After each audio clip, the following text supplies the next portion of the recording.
This is Felt Recoil.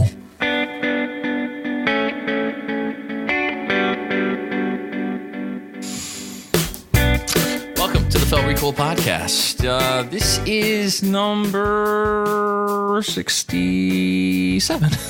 I had to find it there. I was just going to let you number 67. Hanging out there for a second. Thanks for being here. Come gather with us. We will reason together. My name is Chris. Across from me It's Patrick. P-Mag Hulon. How are you, sir? I'm pretty good. How about you? Worked up. I'm worked up, keeping the blood pressure down. Never. I was having some chest pressure earlier in the day. Hope that goes away soon, or I might die. But here we are, and there's a lot to get to.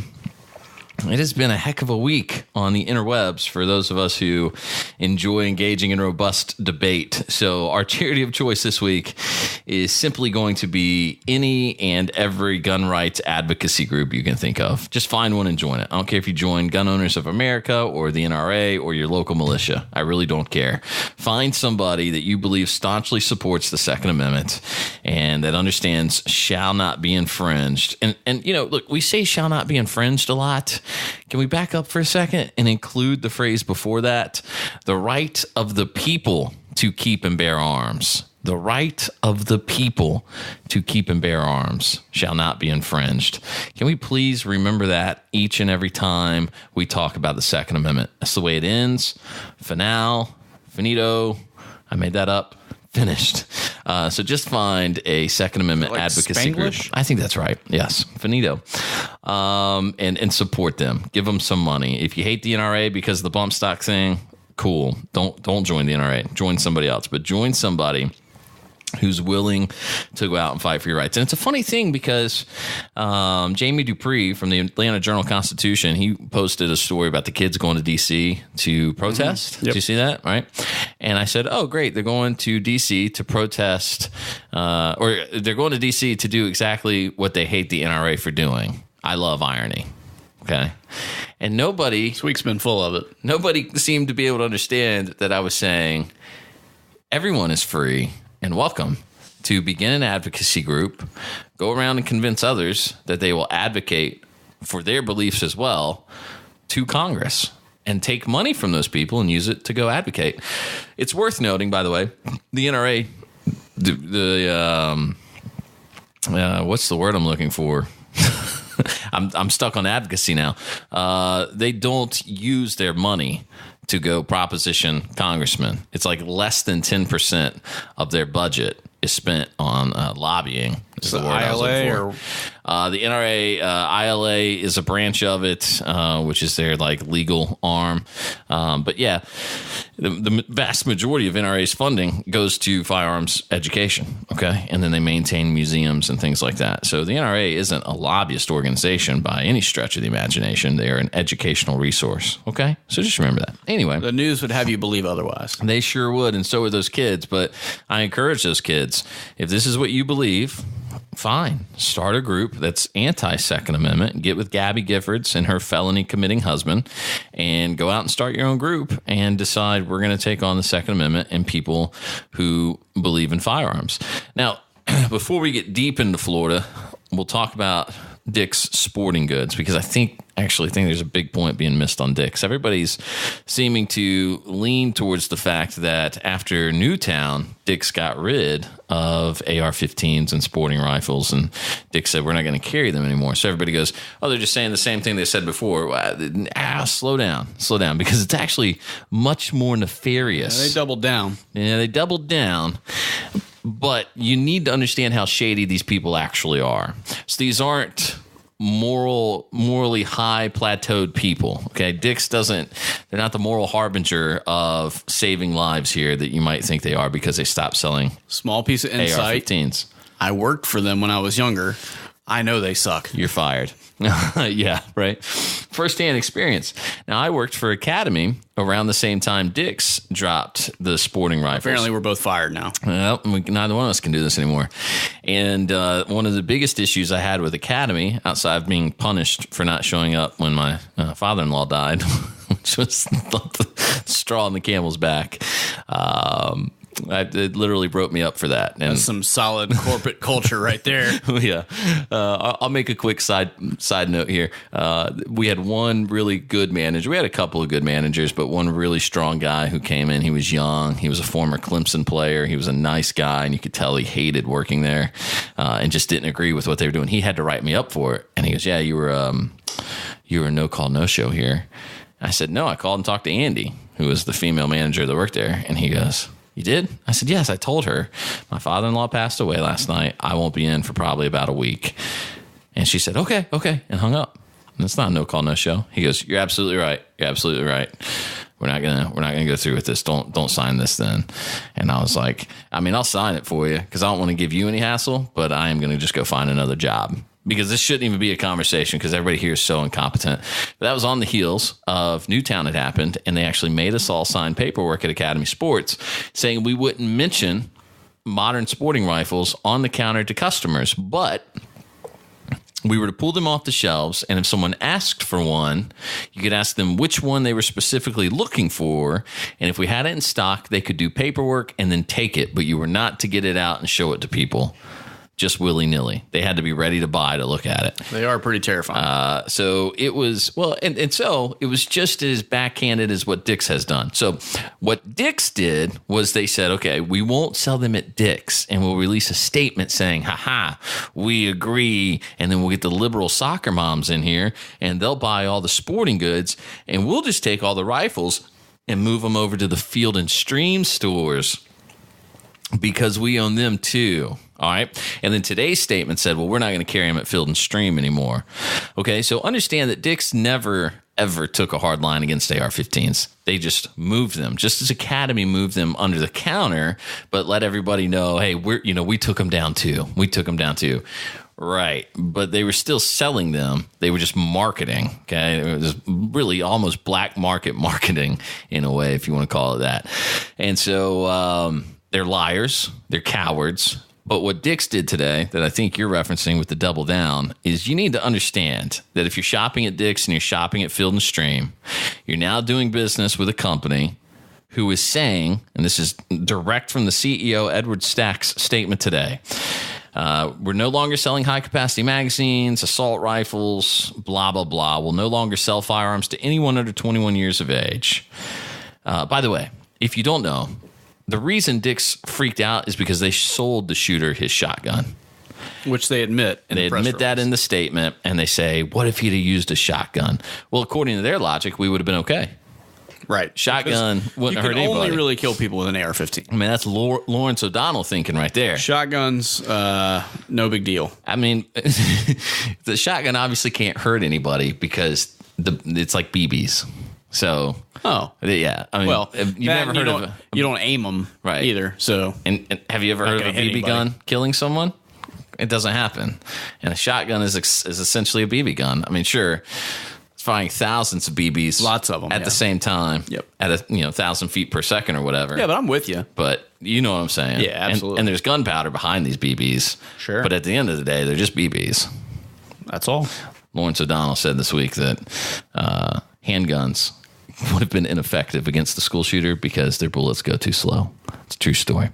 Anyway, okay, so what they went on to say was, at the same time, we implore our elected officials to enact common sense gun reform and pass the following regulations. So these are the things that your money is being spent to lobby in support of.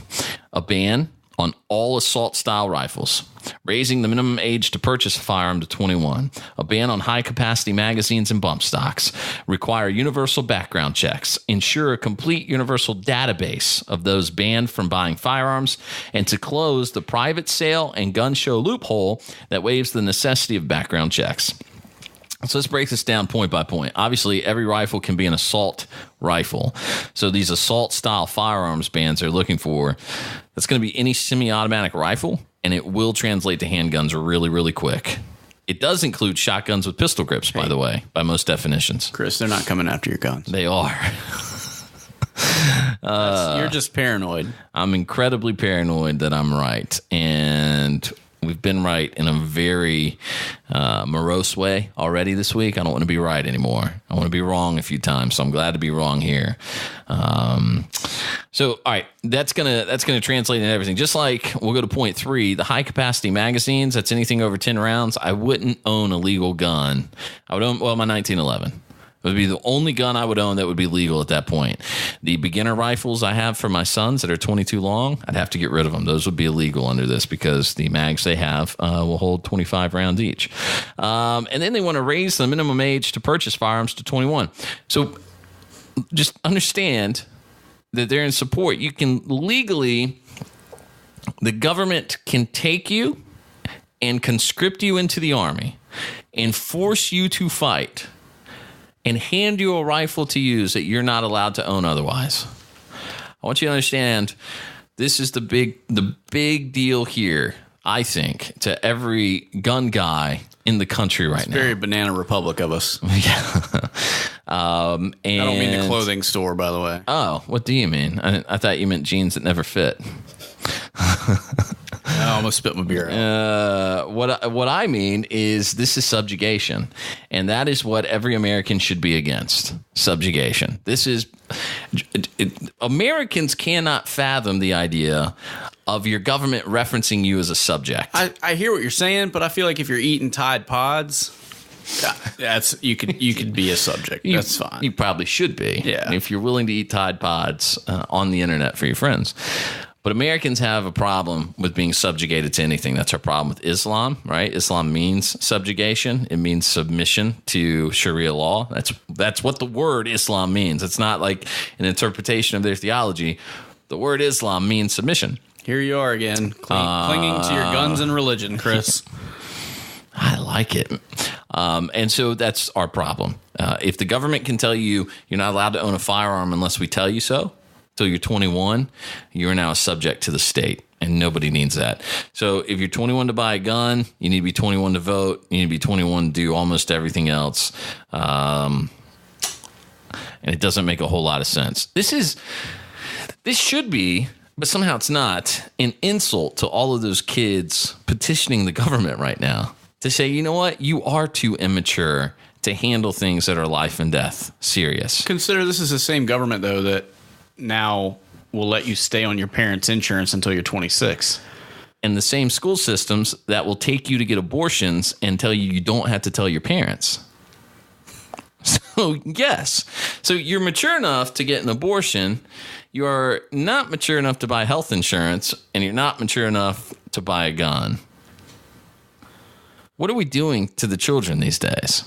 I mean, in Abe Lincoln's day, by 6 or 7, you were out on your own, man. You had your own working farm and a mule. You were growing corn. Nowadays, 26, I mean, yeah, it's cool you still live with your mom and dad. I got no problem with that. Universal background checks is point number 4. I wonder, by the way, if they ever passed universal background checks. Right now, in the state of South Carolina, if I go buy a gun, because I have a concealed weapon permit, I can walk in and do paperwork, and there's no background check to the FBI because I've already been cleared for my permit. Would that mean now I'm running through the background check every time as well? The only advantage to having your CWP would be to carry concealed on your person. I just wonder. I would assume it would. It would end that. You give them an inch, right? Yeah. So I would think, yeah, you're probably onto something there. It may not start out that way, but not to sound corny, but that's the slippery slope that we get onto there. Yeah. And how long before that becomes a thing where, okay, yeah, now CWP doesn't really do you any good. Nothing. For the purpose of purchasing. I would think it goes hand in hand. Universal background check is universal background check. I mean, I don't know that I've ever seen anyone where I haven't read the legislation that's been drafted where somebody's proposing universal background checks. I'd be willing to bet any that have been proposed before that language is probably in there. We probably could find it. Yeah, there's a Washington Examiner article I can pull up and we can look at. But I would bet you're absolutely right because what they're looking for is for really a database of gun owners, right? They're not. And that's kind of the next point. The next point is they want a database of people who have been deemed incompetent to own a firearm. They want a database of those banned by the federal government from buying a firearm. But all that is is a way of saying we're going to create a federal database and you're going to be in it, and it's going to start with people not allowed to own firearms. But do you mean to tell me that if that database exists, then they're not going to want a database to know what guns of yours they have to take in case you ever make it to that list? Right? It goes hand in hand. To me, absolutely. Back to your point, Hulon. House Democrats have introduced a bill prohibiting the sale of semi-automatic weapons.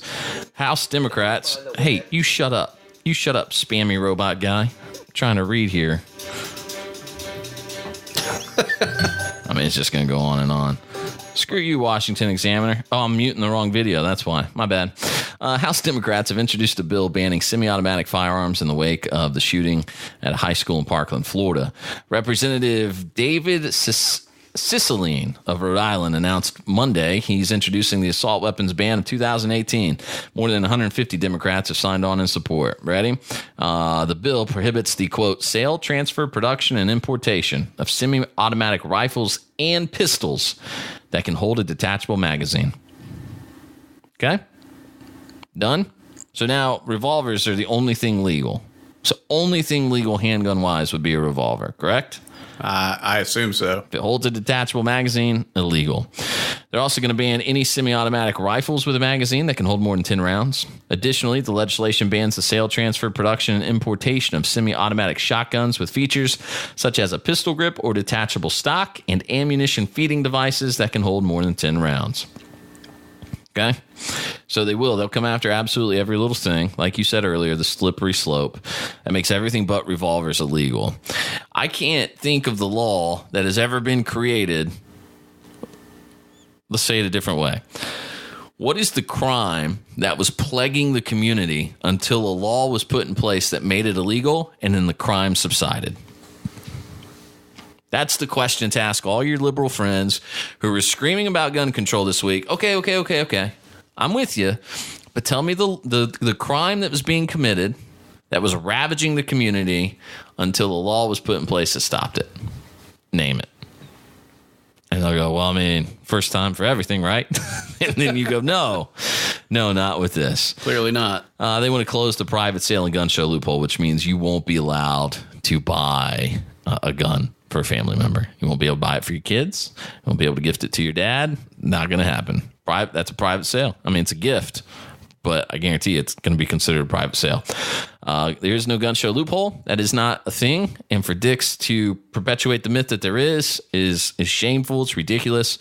But it also shows that they try and say in the beginning here, oh, and by the way, and you should be very, very offended by the fact that Dix starts their statement by saying they're disturbed and saddened, and our thoughts and prayers are with all the victims, but thoughts and prayers are not enough. So that's the new rally cry of the left, right? Your thoughts and prayers are not enough. Because these people want to act like they stop and pray for these people with conviction, but obviously they don't. If you don't think your prayer is enough, you're not praying with conviction. Because in my world, it's just the way I believe, prayer that's not the right word. Yeah. Prayer is the premise to action. Let's say it that way. Prayer should lead you to action. You should pray that this doesn't happen again. And you should go out and do something about it. Prayer is not pointless. It is not enough, but not in the sense Dix and the left is using it now.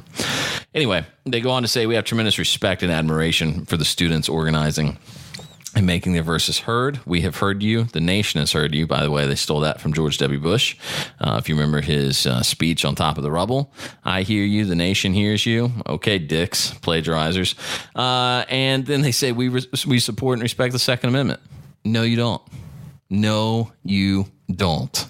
Absolutely insanely impossible to say we love and support the Second Amendment. That seems to be almost the second part to this rallying cry of the left, right? To pretend, and I don't know what it is that's making everybody go nuts and say all these things that they want to do to change the Second Amendment, but then follow that up with, but I respect the Second Amendment. Right? No, you don't. No, you don't. I mean, I respect the First Amendment. I just think Islam should be illegal. Right? Yeah. I mean, that's what you say back to them. And they go, well, no, freedom of religion. Okay, then shut up. right? The right to keep and bear arms shall not be infringed. They think this is Seinfeld and they can just say whatever, but not that there's anything wrong with that. There's anything wrong with that. I think that's really what they're trying to do. In a sense, they are. We're going to tell you all these things that we're going to do to essentially abolish the Second Amendment. Okay. But we don't have a problem with the Second Amendment. Right. I mean, owning guns is gross. Not that there's anything wrong with that. Yeah, I see what you're saying. I mean, they love murdering children. Not that there's, it doesn't work. Crap. Anyway, okay. You can't love and support the Second Amendment. So that is a quick synopsis and everything wrong in their statement. But here's the problem with the overall statement. Dick's Sporting Goods is headquartered in Pennsylvania, in Pittsburgh, okay? And according to the FBI, in Pennsylvania in 2016, 10 people, 9 plus 1, were murdered by rifle in Pennsylvania in 2016, Dick's home state. In the same year, according to the same statistics, 23 were murdered by hands, fists, and feet. And 68 were murdered by knives and sharp objects. Now, I've been in a Dick's Sporting Goods before. I do know that they sell punching bags and pocket knives. So if Dick's feels a moral obligation to save lives by not selling rifles, then Dick's needs to show that they're not just trying to exploit the deaths of 17 children to gain notoriety for their company right now. They can follow through with their pledge to save lives and immediately stop selling pocket knives and punching bags, because it is obvious that someone who is buying a heavy bag to practice punching is 6 times, nearly 7 times more likely to murder someone than the person buying the AR-15 in the state of Pennsylvania. And speed bags are full auto. That's exactly right. They don't have speed bags. They would know better, it's right? It's a $200 tax stamp. You got to wait about 6 months. Not really a big deal, but I want to videotape myself going into a Dick's and shopping a heavy bag and telling the guy at the store that I was reading the FBI stats, and since you're 7 times more likely to kill someone using your fists and feet than you are with a rifle. I just feel like this is the way to go. Exactly. Wham, wham. It's much more efficient. I might lose some weight in the process, and I'm finally going to murder that guy. He's just going to be all like, what? And I'll say, I'm so glad you guys didn't stop selling punching bags. Like rifles, I get. But I mean, honestly, baseball bats. I'm more likely to go murder somebody. Golf clubs. Any blunt object that could bash somebody's brains in. Those are assault bats. So if you combine hands, fists, and feet and knives and sharp objects, those things are murdering people at a rate of 10-1 over rifles in the state of Pennsylvania. So if Dick's wants to prove that they're not just exploiting the murder of 17 children, they stop selling those things immediately. Feel free to reach out to them on all social media and say you listen to the Felt Recoil podcast, and yes, you would like to know. Because I've asked them in every forum, in any forum they're talking today, I have asked, are you going to stop? And how did they respond? Not at all. Now, it might be... They're probably busy today. It could be. It could be a little busy. I don't know if this has anything to do with it. The graphic I made has the CEO's picture, and it says Edward Stack, Dick's CEO, coward, exploiter of dead children. I don't know if that's hindering a response from them, but it might have a little something to do. That's probably not it. I mean, you might have seen it and been like, well, at least they used a good picture. Oh, wait, exploiter of dead children. Well, he is right. Man's got a point. Write him a letter. Anyway, all right. So enough with Dick's. Let's be over. Here's the whole problem, because what this is a mob mentality that's happening right now, and it's incredibly sad. It's incredibly sad that 17 people died in Florida, and the left turns it into this vigilante mob justice. It's a witch hunt. It is take to the street and burn them if they look the part, and it makes you wonder. Let's just assume that John Jihadi, well, maybe we can have a better name than that. Yeah, that's about right. John Jihadi's listening to this podcast, and he says to himself, I don't like the way that Chris guy talks about my religion. And so I'm going to follow the actions of my prophet, and I'm going to murder a bunch of people. And so I'm going to pull a Muhammad, and I'm going to saw some heads off, and I'm going to make sure everybody understands it's because these people are so critical of Islam. Now, you and I know the left already does this, right? They blame Islamophobia for terrorist attacks. So tell me that the logical step after this, let's say they get all the guns and then the terrorists blow us up again, as they've done in Boston and in Paris and everywhere else around the world. They blow us up and they kill us. They run us over with their cars, and we start going, hey, we want bomb control and car control, as we're already doing that with the Macy Project. It's in full swing. Make sure you check it out. We need car control. And the left says to us, no. You need voice control. You need speech control. And if you wouldn't scream about Islam, people would not die. Did anybody, if you watched or you've seen clips of the CNN town hall, that was really just kind of a character attack on Dana Lash, which really proved that Sheriff Israel down there in Broward County is guilty of incompetence and negligence that led to the death of these children, by the way. Talk about somebody with blood on his hands, that's your guy. But if you watch that town hall, you can understand that it stands to reason that you could hear that crowd saying, why do you have to talk the way you do? Stop talking the way you do and people won't die. People don't have to die.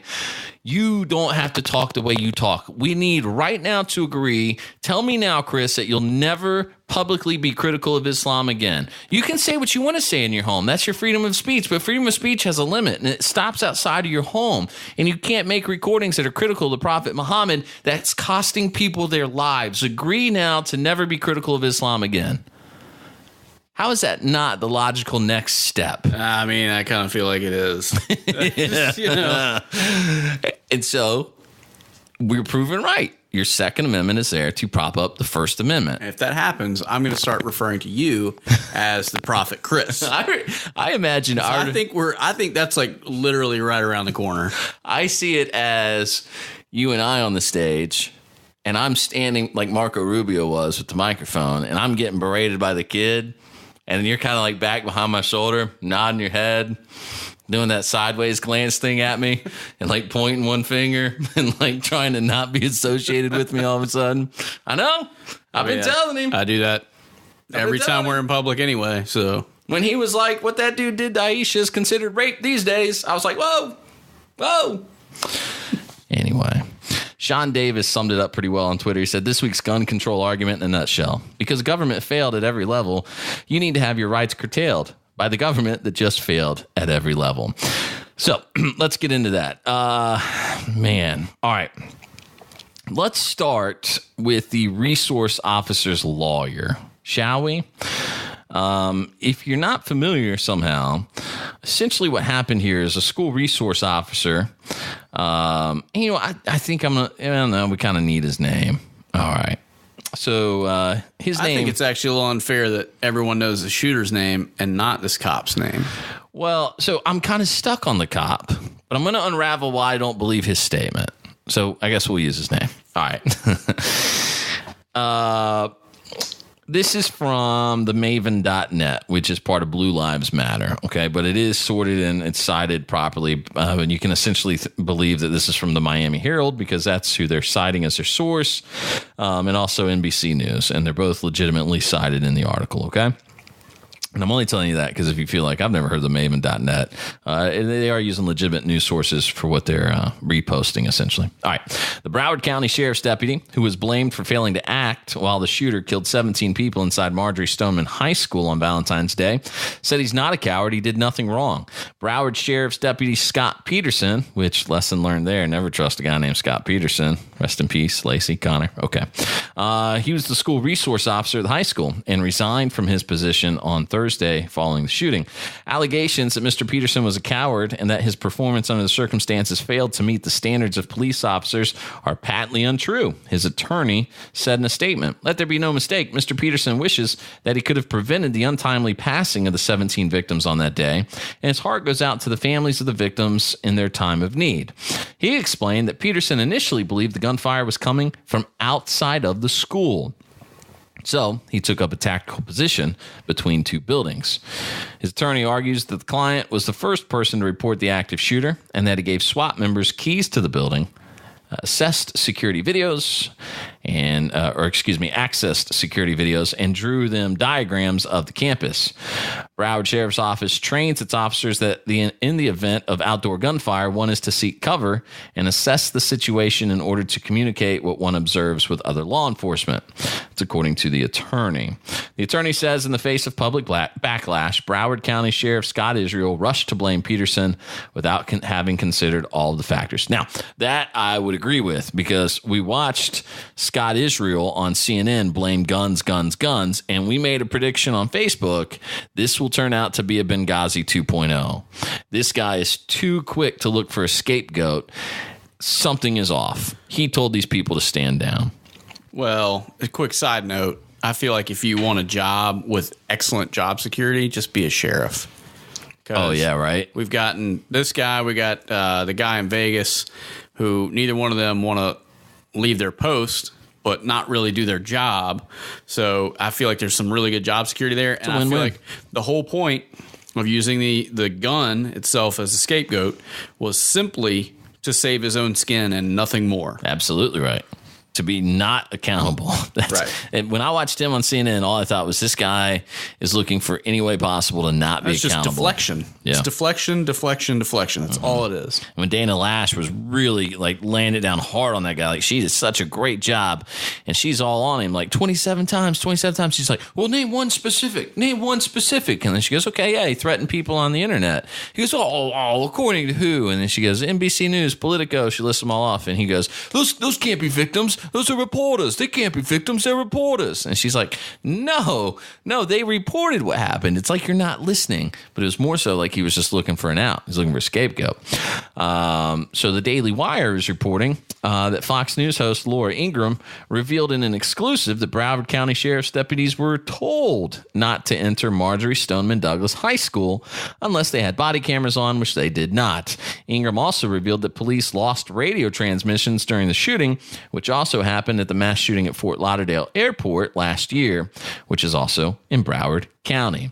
Fox News later reported that Broward County Sheriff's deputies would not let medical personnel into the school while students bled out until the school was cleared. Now, you and I had a conversation about this earlier this week. Why didn't the paramedics go in? And you said, hey, sometimes that's just standard operating procedure because, the school's not been cleared.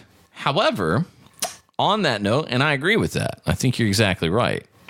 What we are learning now, according to an emergency medical responder who was one of the first on the scene, it actually is their policy in a mass casualty event to render aid without waiting for the building to be cleared in certain circumstances. The unnamed seasoned first responder speaking to WSVN on Saturday, said, quote, we were asking to go in, asking the scene commander to let us in. The response every time was law enforcement did not clear the scene and would not allow medical personnel in. I would have risked my life to go in. I was eager to do it. The medic explained that the overall response to the shooting conflicted with everything he had been taught about mass casualty events. You don't wait for the scene to be cleared. You go in immediately armed, he explained. You can't leave the victims laying there. He also argued that more could have been done to bring the victims to safety, even if the medical personnel were not allowed to enter. He said, quote, all they had to do was drag them out of the building, and we could have started medical care. I would hypothesize I could have saved lives. They should have been more aggressive about getting the victims out. So he seems to be suggesting that the cops just didn't want to go in, that they were dragging their feet, not going in. But not the case for every cop, just Broward County. Because listen to this. Again, from the Maven.net, Coral Springs Police Sergeant Jeff Heinrich is describing in detail how he charged into the Parkland school shooting. Sergeant Heinrich works with the Coral Springs Police Department, and he happened to be on campus wearing only a t-shirt and shorts, watering the school's baseball field when the shooting began. He said, quote, "My wife is the assistant athletic director for the school, who works hand in hand with Chris Hickson, who lost his life. Aaron was, Coach Weiss was my son's football coach. So it comes on a different level for me. By the grace of God, my wife and my son at opposite ends of the school. My son was out on a bathroom pass and my wife was planning inside the girls' locker room. They both heard the fire alarm and decided to evacuate. Kids started to run." This is still him talking. "Kids started to scream. At that time, I heard a round of probably 5 or 6 shots. Obviously, I dropped the hose I was using to water the infield and ran toward the parking lot. Immediately, when I ran into the parking lot, I encountered a young student. Kyle has a massive gunshot wound. The sergeant was able to grab Kyle and take him back to the baseball clubhouse and administer first aid before handing him off to the fire department. A SWAT captain arrived who had an extra vest and backup weapon. Sergeant Heinrich strapped on the armor to the outside of his t-shirt and shorts. All right, the video goes into full detail here. The captain of the SWAT team had an extra set of body armor and handed the sergeant his secondary weapon, which was a handgun. And the sergeant had been speaking with Kyle about what the shooter was wearing and where the shooter was located in the school. And so he went in with SWAT, with body armor and somebody else's handgun to hunt down the shooter, while Broward County Sheriff's officers stood and watched. Okay, so here's a guy in shorts and a t-shirt. So what does all this mean? A, it means he's a hero, right? But B, it means that if Officer Peterson is being honest, best case scenario, he's 100% honest, then he's also 100% incompetent at doing his job. Because he was not assessing the situation, he was hiding. Because had he been assessing the situation, which obviously the sergeant was, he would have seen injured children, he would have gone to help them, and he would have gained the knowledge that the sergeant was somehow able to gain. So best case scenario, Peterson was incompetent and should have resigned anyway because he learned that day he didn't need to be a cop. Heinrich here is a hero. And worst case scenario, Peterson was the coward some people are saying he was. And I would say he was hiding. I've seen some photos of the campus that illustrated allegedly where he posted up with this idea that he thought the shooter was outside. I don't really understand how, if gunfire is going off inside of a school building, you could confuse the sound of that muffled inside of a building with what it would sound like in the open air. Yep. So I call BS on that, first of all. But second of all, and back to my original point, he's hiding essentially in a stairwell a building over. So I don't buy this idea that he was taking up a strategic point as if he was going to ambush this guy as he rounded a corner. Yeah. None of that adds up for me. None of it from any angle has added up, huh? No. Not a thing. Not a thing. So you got 17 people dead. You've got one officer plus the SWAT team. I mean, I'll say the entire Coral Springs department seems like they did their job. These Broward County guys have to be dealt with expediently. They need to be gone yesterday, all of them, sheriff included. The sheriff, again, so rude, so dogmatic, so opposed to even having a polite conversation. You know he's hiding something. And it seems he's just hiding the fact that he didn't know what to do. Seems to me he panicked. Seems to me he's been caught kind of not knowing how to actually do his job. Because we had an airport shooting there that wasn't handled properly in Broward County. Now we've got the school shooting that obviously wasn't handled properly. And so you have a sheriff who's proven himself incompetent. And all of this... But claims it's not a leadership issue. Not a leadership issue. And that's another thing that's going around now. Who do you blame for all of it, right? So where was the failing? So... Anybody that says it's a gun problem, let's remember 30 times roundabout. So some people are saying as high as, I think, 39. Broward County contests that. We can verify 27, I think. So let's just give it 30. 30 times in 2 years, Broward County was called to this guy's home. The FBI was notified that they had a school shooter in the making. The FBI was notified that he was threatening to kill people online. Nobody did a thing, and 17 people died because of it. So let's not sit and lightly take lectures from people who tell us that there's no virtue in firearms ownership, which not really a friend, but a guy I know on Facebook told me this week, there is no virtue in the fact that you own firearms. And when I said, so there's no virtue in trying to protect your family, oh, you're twisting my words. There's no virtue in and of itself of owning a firearm. Well, that's the dumbest thing you could possibly say. That's just like creating a very hollow point and acting like you came up with something smart. There's no virtue. Well, there's no virtue in owning anything. There's no virtue. By owning a firearm, you place yourself on a pedestal, right? Right.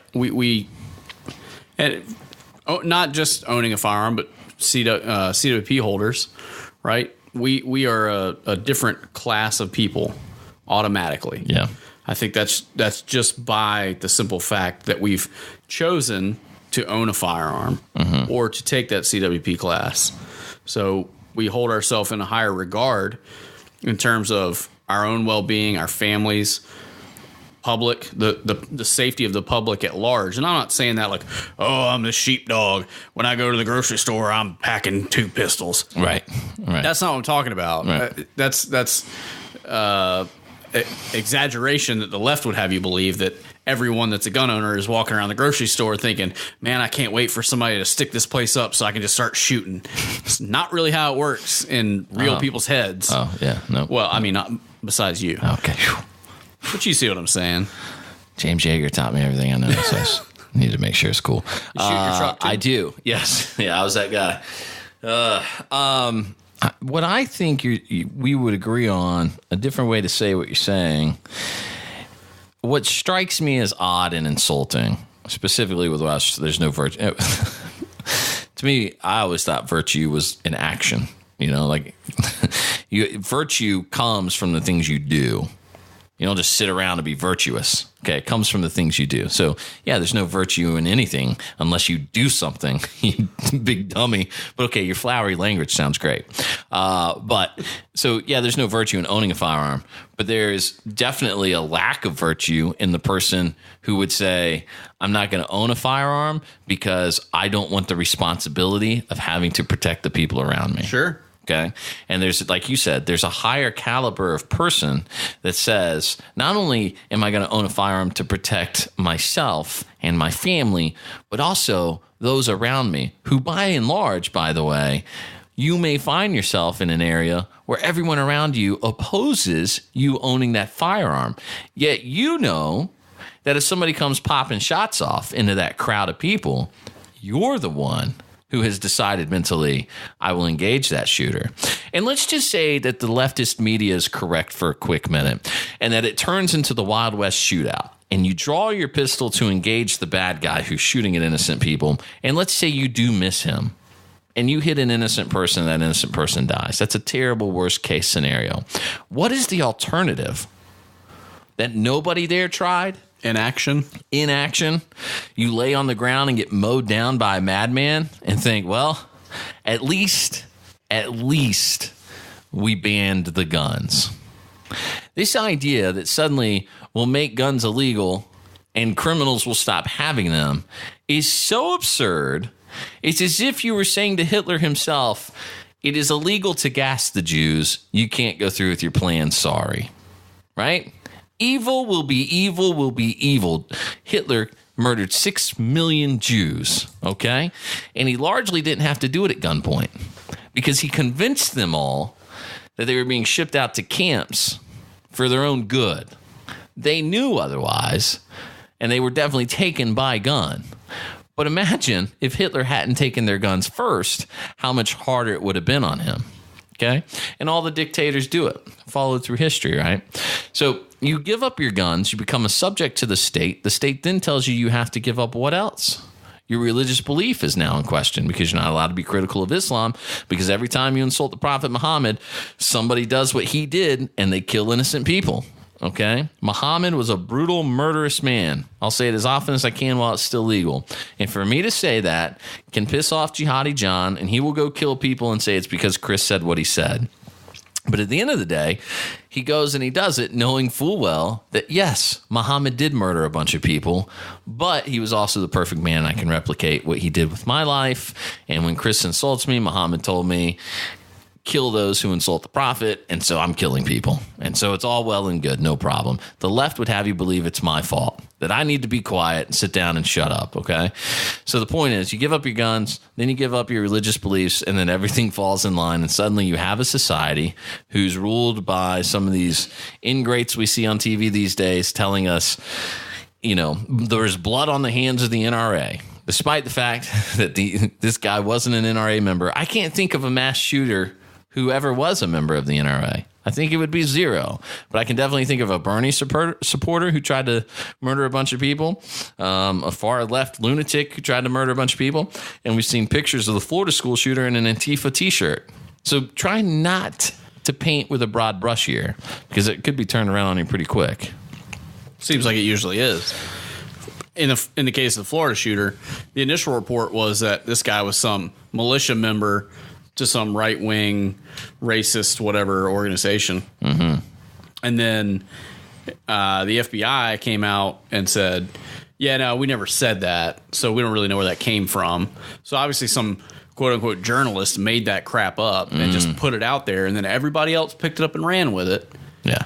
Only to find out later on that, yes, here he is with Antifa shirts on that has pictures of Lenin and Mao and you know, Che Guevara and Trotsky and all these losers on it.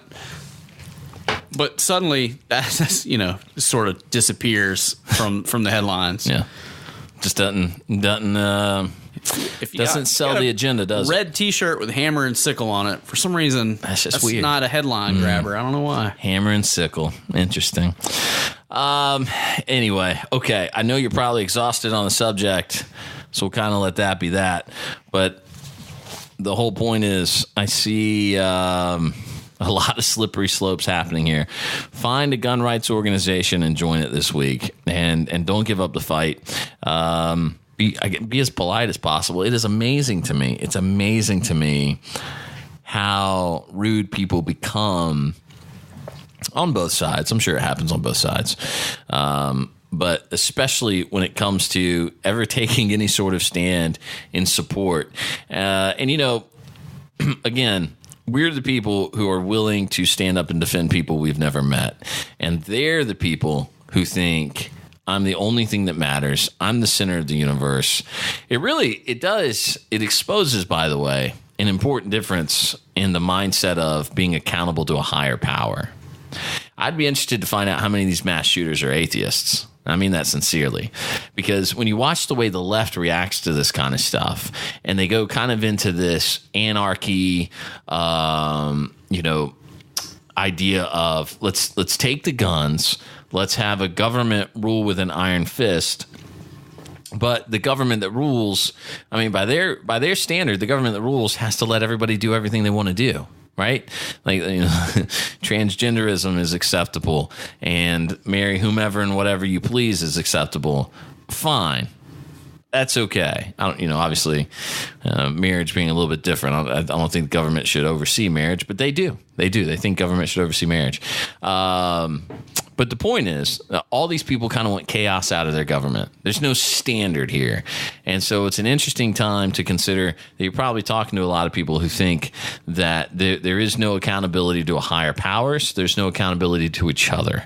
And that's the difference between us and them, is we feel an accountability to each other. Even if I don't know you, I feel somewhat accountable for you. I'm a soccer coach now. I don't know if you know that.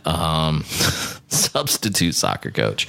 I'm glad it's not full time. No, I had to fill in this week because my son is playing soccer for his YMCA. His coach was out of town. Let me ask you a question. Was that like Kick it that way. Very much so. Kick it that way. It was. See that over there? Just kick it in that. No, not that way. No, don't go that. No, go the other way. Go back. Go. Okay. Yep. Kick it that way. I feel like that's you as a soccer coach. I thought that was actual audio from the practice you were playing for a quick second. No, we did. We did a lot of let's just kick it into that, and then they were, hey, those are the bleachers, and I was like, oh. Where do we go? I think you're just there for the Capri Suns at the end. We snow cone. To blow the snow cone. What? Brian Regan on Little League Baseball. If you've never heard that bit, go hear that bit. That's me in sports. So the point is that we drove out there, and it does enter your mind these days. And I go, there's no security. It's very lax. And I go prepared to defend my family. And I try and, keep my eyes open, and I look around and I try and pay attention to who's around us. But always with the idea being that these people are somewhat my responsibility. Because I walk in with the assumption that nobody else is there as prepared as I am to handle a situation. Maybe they are. I really hope they are. I would love for there to be a guy who's actually seen combat when something bad happens, God forbid, if it were to take charge and go, I've been here before, follow my lead, we'll be okay. And I could fall in line with him. But I don't think that's cockiness of you to think that way, though. Right. That's very practical. So, isn't that the point, though? That we go in thinking, how will I handle it if a bad thing happens? And they don't. We're not dealing with people who care about other people. They don't give to charity like we give to charity. That's statistically true. And they don't prepare to care for other people the way we do. So understand that legitimately you have the moral high ground here. And legitimately you can tell them, listen, you're free to not like the fact that I own guns. But I want you to understand that I own those guns for the sake of protecting you should the need ever arise. And against enemies, foreign and domestic. Sure, the domestic part is important, but these days, the foreign part is super important. They're coming for us, okay? They are legitimately coming for us. They're infiltrating our southern border. Terrorism is here. There are enclaves in our own state. There are enclaves to the state just to the left of us. They are everywhere. They are everywhere, and they're coming for us. So we have to stay prepared, and if nothing else, that's a reason to stay out there and fight the good fight. But let's try and be polite about it. I mean, these are some dumb people. Lawrence O'Donnell is a moron. I get it. Pick on the media heads. They're asking for it. But if it's a one-on-one conversation, you're on social media, try and keep it civil. Try and change a mind. I just put some punctuation on just how dumb they are. Please. I believe this to be true. It's on Twitter. This is from Senator Dianne Feinstein's account. I don't know that this is real. Oh, it's real. It's real. Okay. She wrote, and this is from the 26th of February, and I will quote, "A handgun wound is simply a stabbing with a bullet. It goes in like a nail. With the high-velocity rounds of an AR-15, it's as if you shot somebody with a Coke can." I'm not a smart man. Yeah. But I have seen the rounds that come out of a standard AR-15. Oh, yeah? And they're actually quite small, especially in relation to a Coke can. So I'm not sure where she buys her Coca-Cola products. But this is the kind of thing that, I mean, she's got to be purposely putting this out there, right? This is put out there so that people that don't know any better pick that up and go, did you know that the bullets that come out of those things are the size of Coke cans? Yeah, they're just like Coke cans. I do believe it was Black Rain Ordinance who posted that tweet. And just underneath it, yes. All right, so we're going to link this at Felt Recoil Show on our Facebook page. So it's Dianne Feinstein's tweet, and then underneath it's got the X Products cannon, which will actually shoot a Coke can, and it says, "No one told her," and it's really, really funny. So you can go see that, facebook.com/Felt Recoil. show. Okay, our VOTA this week is the mainstream media through and through, but also these teachers in West Virginia. Did you see this? The West Virginia teachers are protesting because they don't think they make enough money, and they had the audacity, by the way, to say that it's not about the money, but it is about the money. I thought that was funny. I've heard that before somewhere. Yeah, they're refusing to go to school for a fourth day to protest low wages. You stupid thing. Be quiet. Here's the deal. They make on average $45,000 a year. Okay. In West Virginia, to be a public school teacher, they're making around $45,000 a year, and they don't like that. They say it's not going to work. Public schools around West Virginia, according to USA Today, remained empty for a fourth day, but there's relief in sight for the 20,000 teachers and almost 10,000 support staff. West Virginia Governor Jim Justice says striking teachers will return to the classroom. He's offering teachers and school service personnel a 5% pay raise in the first year. Justice made the announcement in a news conference. We need our kids back in schools. We need our teachers back in school, he said. Teachers will remain out of class until Thursday as a cooling off period. The teachers are being represented by a union, Dirt. They're taking the deal in good faith and going back. Where's the pay? $45,000 a year is their average, and they're upset about it. Here's what I'm going to tell you. Check this out. Teacher pay depends on degree levels, experience, and other factors. Well, there's your first problem. First of all, if you're a teacher and you don't like how much you make, move to the private sector. It's that simple. You want to make more money, move to the private sector. I know people that have done it. You chose to take a job where you only work 9 months a year. Wait a second, Christopher. I work through the summer. If you choose, you can choose 2 different pay rates in most places. 12-month pay scale, 9-month pay scale. It's fine. But you chose to take the job. You knew how much it was going to pay going in. Okay? There's certainly places that are rescinding teachers' pay. They're cutting budgets. They're taking pay back from people. That's grotesque. I get it. $45,000 a year is the average teacher pay for 2016. And in North Carolina and South Carolina, it's roughly $50,000 a year. I would average. Right. So I would wager cost of living in West Virginia is probably significantly less. It's West Virginia. It has to be. I've driven through it. It's a Trump hole. Yes, sir. It's a Trump hole state. Okay. So here's my problem. They're all out there protesting. They're all out there angry and screaming about they need more money. But none of those women have missed a meal in years. In fact, a lot of them seem to be having second dinner, second lunch every day. And so you're like Taco Bell, fourth meal. Fourth meal. All right. Your protest is lost on me when you look, being heavy is a sign of extravagance.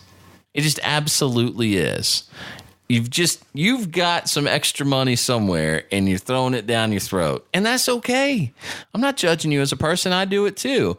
My problem is you would need to get up and look like a recent Holocaust survivor for me to go, whoa. Yeah, man, they're getting paid pennies there. They're getting paid. What is going on right now? But when you look like the 3-time world champion hot dog eater, and you're out there telling me, well, I just don't make enough money, I'm going to take a little issue with that. Furthermore, stop holding the kids hostage like this. Stop acting like, you know what I'm going to do?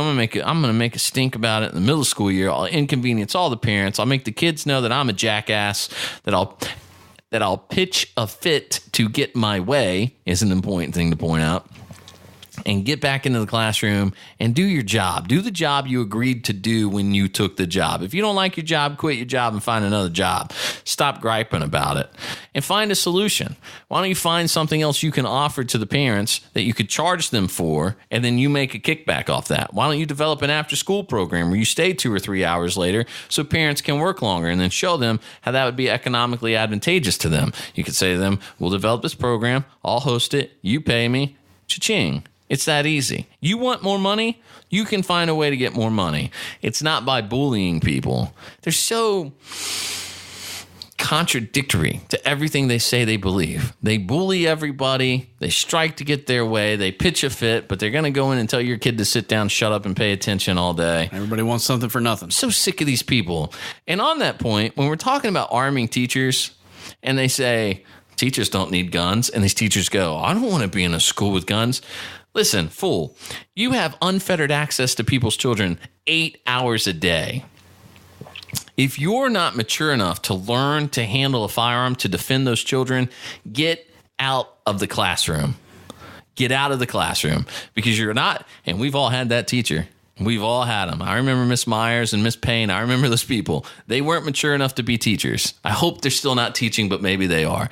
They were mean people. They were impatient. They didn't want to be a teacher, but somehow, God forbid, this is where they ended up. And they didn't like me. I didn't like them. They didn't like what they did for a living. They were unhappy. Get out of the classroom, okay? They don't need to be there anyway. Enough. I don't know how you ever butted heads with a teacher. I just can't. I'm trying to imagine it. The college. But I can't. The going back, I'll tell you this. If you want to have a lot of fun, see, I think college is pointless. Here's the thing they do wrong. Well, you got to have a 4-year degree to be a teacher. No, you don't. Nobody needs a college degree to teach third grade math, grammar. It's absolutely imbecilic to believe that you need. I really don't think you need a college degree to teach high school at all. I really, truly don't. Okay. Maybe if you're going to specialize in something. I think I just heard like millions of third grade math teachers hit the unsubscribe button. Oh, man. Podcast. Oh, God forbid. I think they would agree. Because here's Millions. the thing. Here's your choice. All right. If you're teaching secondary, I'll say if you're teaching 9th grade and above, I can see college degree requirements. I can see that. 9th grade and above, yeah. Because now you're prepping them for the real world that they're going to hit in 4 years. All right, fine. 9th grade and above, you need a college degree. But are you really going to try and convince me that pre-algebra mandates a college degree? Absolutely not. Okay. 6th grade grammar, storybook time. Come on. We're out of our minds. So what do? So you change it, right? And you interview people, and you can put them, look, law enforcement officers go to a 12-week program and learn law, self-defense tactics, and de-escalation techniques. You're telling me you couldn't have a 12-week boot camp program in place to teach somebody how to teach third grade? Get out. Come on. And you can pay them for those 12 weeks. So the option becomes you spend $60,000 on a diploma, and then you make $30,000 a year, or you don't spend anything, and right off the bat you make $30,000 and you teach third grade. And then we can offer reimbursement if they want to go get a degree just because. It's so absurd the way we do things. Everything is backwards. And you know what it is? It's a monster that feeds itself, because they all want to feel smarter than they actually are. I'm going to look up when the deadline is to put your hat in the ring for school superintendent, and let's just see if maybe we could just do a write-in campaign. We could probably get you elected. When is not after this. Is it federally mandated that you have a degree to teach in public schools, or is that a state level situation? Because I know you don't have to have a degree to teach in private schools. Charter schools don't demand a degree. That's why they're good schools, right? You go back to the analogy of, do you want Fat Elmer being your PE teacher who never really did anything with his life except default to being the physical education teacher at your high school? Or do you want Peyton Manning to come in and do phys ed because he's retired and he's just looking for something to do? I choose Peyton Manning, okay? But Peyton didn't graduate. Well, maybe he did. I don't know. But let's just say Peyton didn't graduate Tennessee. He went straight to the pros, so he doesn't have his degree. You're going to tell him no? Nah, you're not fit. Come on. So that's why charter schools are working, public schools are failing. I don't want to hear public school teachers whine about their pay, as long as they try and brag about the good they do. So if they want to stop and they want to go, yeah, we're basically grouchy old curmudgeons, then I'll go, okay, we'll gripe about your pay. But you can't have it both ways. You can't go, we're such great people, aren't we? But we deserve more money. Okay, slow down. Anyway, all right. I'm tired of the whining. And there are those people who come in and they want to whine about whatever the problem is, but not offer a solution. Well, there's your solution. I offered it for you. Go. Do it. Make it work. Okay. So vote of the week goes to all the fat West Virginia teachers who act like they don't make enough money. You're making plenty. Okay. You're eating 6 times a day. All right. Good grief. All right. More on us at Felt Recall All Show. 7 people in West Virginia also just unsubscribed. So now we're down 4,000,007. Fine. Just from this episode. Fine. Thanks a lot, Chris. That's all right. Listen, Appreciate that. I would be on if it looked to me like you were eating pads of butter sprinkled with a salt packet, and that's all you could afford to have every night because you got it for free at Chick-fil-A. I would go, oh man, that emaciated woman needs a hike in pay. What is she eating every day? But these are not emaciated people. They are living a life of luxury by every comparison. They're fine. They're fine. You want to save some money? Eat a little less. Okay? Cut out your lattes, eat a little less. I always tell people, and with this I'm done, you want to start saving money, you feel like you're in a financial hard place. I did this twice in my life, and each time it reset me and it worked. Live dirt poor for 2 weeks. Go to your grocery store and buy ramen and Cheerios. Do not go out. Do not eat out. And if you can do that for 2 weeks, you'll reset. Wait a second. You did that on purpose? I did that on purpose. I did. Because I was in Birmingham, Alabama. People do that? I was in Birmingham. I mean, I just had to do it. Yeah. Yeah, it was Now you're just toying with my emotions. It's probably the first job where I actually felt like I was making money. I made a whopping $35,000 a year. And I said, I make too much money to not have any money. And I couldn't figure out where all my money was going. So I said, I'll tell you what I'm going to do. Going to live poor for 2 weeks and see how much money I saved. And I saved a bucket of change and I dumped it into a savings account. And then my dog, who is still with us today, somehow miraculously chewed up my apartment and cost me like $900 soon thereafter. So that was a reset. But then I just did it again. And the whole point is I thought, what is a way to kind of stop the bleeding and the hemorrhaging and make sure I have money? What's it like to just have money in case you need it? And so these teachers obviously could very well just have money if they needed it, but they choose not to. You can always afford what you want. Catch us next time on the Dave Ramsey podcast. Wait a second. Wait a second. Right. Ain't nobody coming here for any financial advice. All right. Where were we? Yes, more details on the show itself at feltrecoilshow.com. Our shop is open. You can grab a rocks glass, pint glass, some stickers, anything else you want. You can also find us at facebook.com/feltrecoilshow. All the articles we mentioned, that Black Rain Ordinance picture and all that good stuff is there for you right now. We'll see you next week, next time for the Felt Recoil Podcast.